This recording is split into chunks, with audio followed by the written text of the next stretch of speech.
193 student mill-Istitut tal-Istudji Turistiċi bdew vjaġġ ta' sena internship internazzjonali li se jqarribhom lejn karriera fl-industrija tat-turiżmu u l-ospitalità. Numru rekord li kull sena qed jibqa' jiżdied.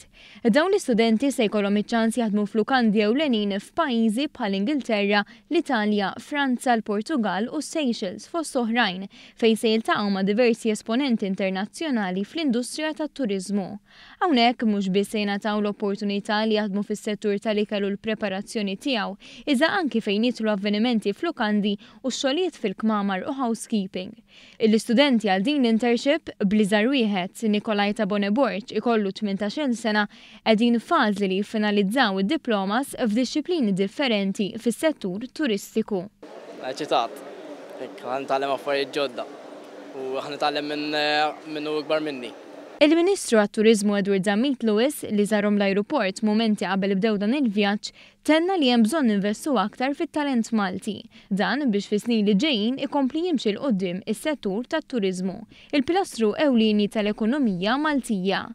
Lilin mill-istudji akademiċi, din is-sena se tissarraf f'tisħiħ fil-karattri u l-formazzjoni ta' dawn l-istudenti, kif spjega Pierre Fenech, id-direttur tal-ITS. Meta jiġu lura, ovvjament, se jiġu formazzjoni ħafna ħjar.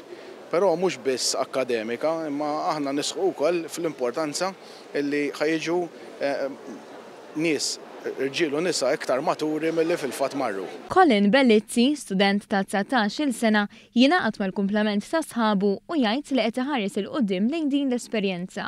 Anki jekk fil-preżent is-sitwazzjoni f'ċerti pajjiżi tista' titqis bħala inkwetanti u perikoluża. Tista' timxi l qudiem, tista' tmur lura skont il-bniedem kif ikun, skont il-karattru, skont ukoll l-opportunità li jkollu.